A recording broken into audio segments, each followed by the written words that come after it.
fica ridículo mesmo. Falar, pegou isso, mas pegou aquilo e me juntou. É ridículo, óbvio que não é assim.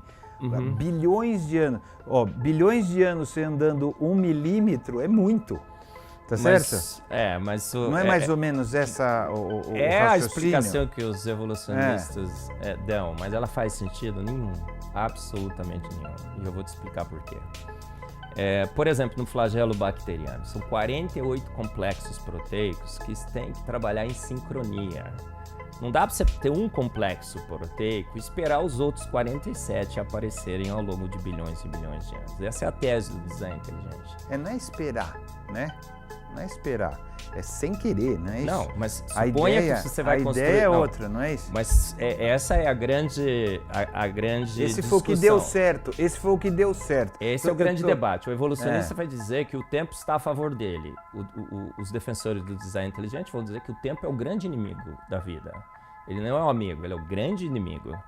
Porque você não pode esperar uma coisa se formar por um grande golpe de sorte. Você tem uma das 48 probabilidade, partes. né? Não é isso? Isso. Depois a gente vai falar sobre as probabilidades. Vou te dar um exemplo interessante. Mas você tem um desses 48 complexos proteicos que se formou. Um só não faz o trabalho. Você precisa dos 47. Agora, mesmo que você formou o que vai acontecer com esse sem os outros 47? Ele não tem função. Ele vai ser eliminado pela vida ao longo de milhões e milhões de anos, pior ainda. Então, ou você tem tudo pronto no mesmo momento, ou o tempo, na realidade, mesmo que você consiga 1 ou 2 ou 3, o tempo vai eliminar, na realidade. Ele não vai trabalhar a seu favor, ele vai trabalhar contra. Mas não começou complexo, né? Começou simples. De novo eu vou falar. Sim. Não tenho condição científica de discutir, Sim. Tá? Mas eu estou colocando para a gente poder Mas dialogar. Pontos, começou sim. simples. A ideia é que começou, não é nem como uma ameba, nem como uma bactéria, que já são muito mais complicado, mais parecido com vírus do que com isso, não é isso? Que está no meio do caminho, segundo a ciência hoje coloca, né? Então é uma coisa mais simples do que uma coisa complexa, com núcleos, ribossomos, não nasceu assim. Estou dizendo como se começa muito simples e aí pequenas modificações, então não é necessário ter uma coisa complexa para funcionar. Começa bem simples, bem idiotinha, bem burrinho, né? Não é isso? E vai indo. Celso, a gente fala no design inteligente, que a evolução espera que você não saiba química. E é quando a gente não sabe química que a gente acha que essa ideia é verdadeira. Eu também achei, por quase 40 anos. Mas você sabia química? Sim, mas eu nunca tinha investigado a evolução do ponto de vista químico. Investigado os seus processos. Eu comprei a ideia, nunca fui colocar minha química para ver esses processos. Aí, o que acontece com essa história de que a vida poderia ter sido simples? Hoje não se sustenta mais. Por quê? Foram feitos estudos, por exemplo, eu comento no meu livro, sobre o limiar da vida. O que seria necessário para um organismo vivo ser chamado de organismo vivo? Porque a gente diz, uma ameba simples, rudimentar. Tem discussão sobre isso. Sim, não tem discussão. Hoje tem estudos, tem trabalhos publicados na Science e na Nature. Não é mais uma questão de eu acho, pode ser, pode não ser. A gente já sabe. É a partir do que nós sabemos, que nós dizemos que não existe coisa simples. O limiar da vida já foi estudado. Você precisa, no mínimo dos mínimos, 300 genes. 300 genes.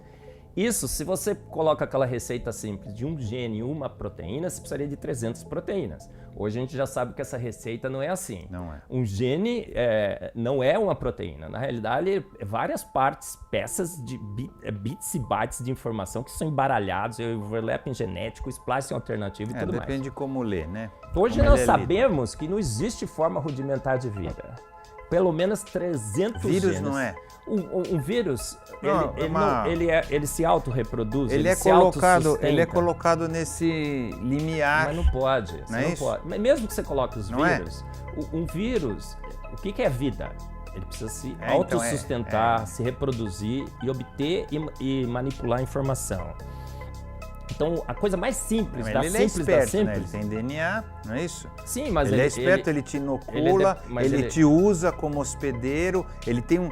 Vou chamar isso de inteligência. Mas ele depende de uma forma muito mais complexa de vida, senão ele não sobrevive. Então você não pode usar o vírus como o primeiro ser desse planeta. Não, eu não falei que era Você isso, sabe né? disso, né? Não, eu Então não falei isso. Eu falei que era uma coisa simples como, né?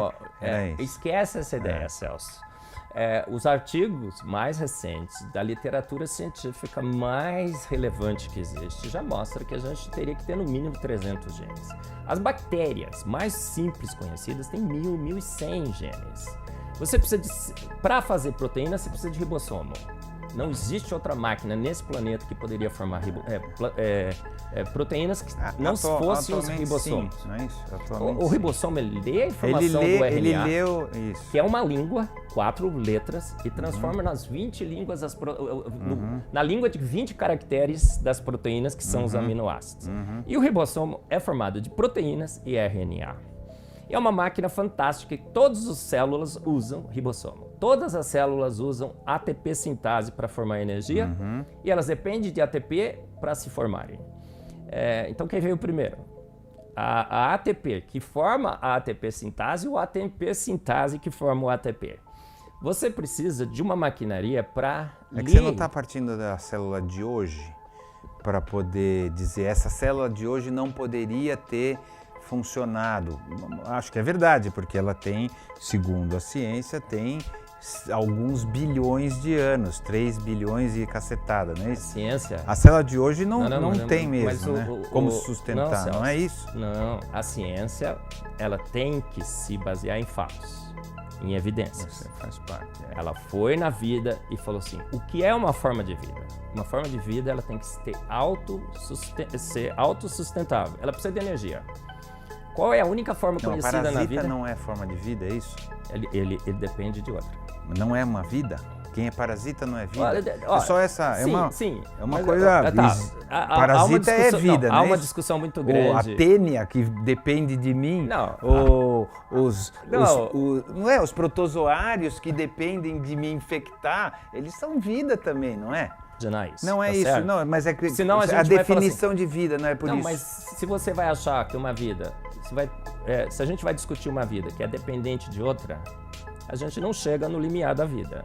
A gente tem que ver o que é que teria dado partida à vida nesse planeta. Não, eu entendi, era isso, mas é que você falou, se não é autossustentável, não é vida. Aí eu fiquei na dúvida, eu falei, bom, então não é essa nenhum vida parasita, que nós estamos falando, nenhum parasita é vida, não pode ser. Não é esse tipo de vida que nós estamos falando. Foi só isso, foi uma conclusão lógica de uma frase sua. Não é esse tipo de vida que nós estamos falando, autossustentável, que consegue o seu próprio alimento, a sua própria energia e que consegue transferir toda a sua informação para o seu descendente. Manipula e transfere essa informação. Então a gente já sabe hoje que se nós precisaríamos de 300 genes, precisaríamos de ribossomos, precisaríamos de ATP sintase, precisaríamos de toda a máquina que copia e transcreve o DNA. Precisaríamos de máquina de correção de defeitos no DNA, porque a citosina do DNA se degrada em uracila. É uma degradação mortal para a vida. Tem que ter uma máquina que pega a uracila e transforma de novo em citosina. Você precisaria do RNA para o DNA, você precisaria trocar ribose por desoxirribose. Você precisaria tirar a uracila e trocar por timina. Então o que a gente percebe hoje, Celso? É a ciência que está falando isso, não sou eu e ninguém do design inteligente. A vida não é simples, não existe essa forma rudimentar de vida que um dia nós imaginamos. Esquece, morreu. A vida é extremamente complexa, a vida é coisa de profissional, não é coisa de amador. E para a vida ter dado partida nesse planeta, ela teria que ter praticamente todas as coisas que a vida tem hoje. Não dá para você tirar nada, absolutamente nada. Então a vida já partiu lá de um limiar extremamente alto, de uma complexidade que não se pode reduzir. Isso elimina a possibilidade de que processos naturais, lentos, graduais e sucessivos, naquela sopa ácida, escaldante e venenosa, que um dia que imaginaram que esse planeta teve, gerou aquela proto-vida, né? Aquela ameba. Você acha que não teve? Não tem, não acho, não teve aquele momento da Terra onde tinha substâncias todas, onde tinha raios, onde tinha aquele momento não assim, é uma questão de gosto. A geologia não é gosto nem desgosto, nem não, achar então, mas isso eu estou perguntando, a geologia não comprova a minha isso? química refuta essa ideia. Olha, e eu não sei muito, hein? A gente só sabe que nada sabe em ciência, não é assim? Agora, os meus 40 anos que eu milito na química e os 10 anos que eu estudo essa questão hoje, a fundo, à luz do design inteligente, me diz que essa ideia é uma pura ilusão. É uma grande ilusão que um dia nós tivemos. Eu aprendi na escola que existiram experimentos tentando reproduzir.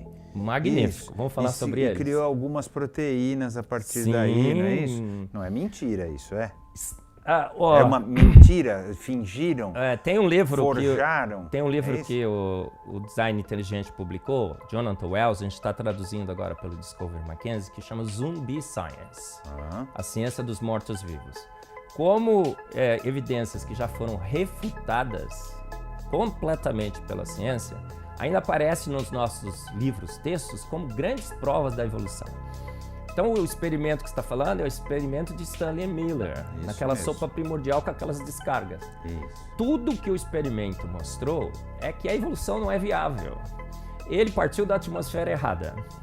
Tinha oxigênio, ele não pôs. Ele parte de uma... muito pouco, né? Ele partiu de uma atmosfera redutora, a gente sabe hoje porque tinha óxidos nas rochas mais antigas desse planeta que tinha oxigênio. Se você tira o oxigênio, o problema é assim, se ficar o bicho pega, se ficar o bicho come, se correr o bicho pega. Isso. Se você tira o oxigênio, você não tem a camada de ozônio. A camada de ozônio ultravioleta destruía a vida nesse planeta. Ele forma alguns aminoácidos, mas ele forma junto aminas e forma ácidos. Então assim, um aminoácido tem um ácido e uma amina aqui. Vem um aminoácido com a amina, reage, fica um ácido do outro lado, então o fio pode crescer. Se você tem aminas e ácidos no meio, um ácido reage com a amina, a reação está interrompida. A amina reage com o ácido, a reação está interrompida. Os 20 aminoácidos têm grupos laterais, 20 grupos laterais. Esses grupos laterais podem reagir entre si. Então não é necessariamente o grupo amino vai reagir com o grupo ácido. E esses grupos R reagem entre si. E o pior, as reações entre os grupos R são muito mais favorecidas do que a reação entre o grupo amino e o grupo ácido. Então, mas vamos voltar na estatística? Pode ter acontecido alguma... As leis proíbem, Celso. Quais leis? Não é As leis químicas proíbem que uma proteína cresça naquela sopa de Stanley Miller. São leis, e contra leis não há argumentos. Você fala assim, qualquer processo é possível ao longo de milhões e milhões de anos. Não é um grande axioma. Os evolucionistas não falam isso. Ao longo de milhões e milhões de anos, os processos... Estatisticamente pode acontecer alguma coisa que seja viável, obviamente. Não, eles falam assim, o inviável se torna viável, que é, na realidade, inevitável. Aí eu brinco assim, você quer chegar na Lua. Pulando você chega na Lua. Dado milhões e milhões de anos, você deveria chegar. Mas por que você não chega na Lua? Porque tem uma lei, a lei da gravidade, que te impede de pular um pouco mais alto do que 1 ou 2 metros, no máximo que você vai conseguir pular. Então é a mesma coisa na sopa primordial, tem leis da química. As reações entre o amino e o ácido têm ΔG positivo. Isso é energia livre de Gibbs. Quando o ΔG é positivo, a energia livre de Gibbs fala reação proibida. As reações entre os grupos interferentes têm ΔG negativo. A energia livre de Gibbs fala, as reações interferentes predominarão. A reação que deve ocorrer jamais ocorrerá. Como eu, químico, posso aceitar esse cenário? Absolutamente não é improvável. Ele é impossível. Na realidade, é N vezes impossível. É impossível, vezes impossível, vezes impossível, vezes impossível. Até brinco. Vamos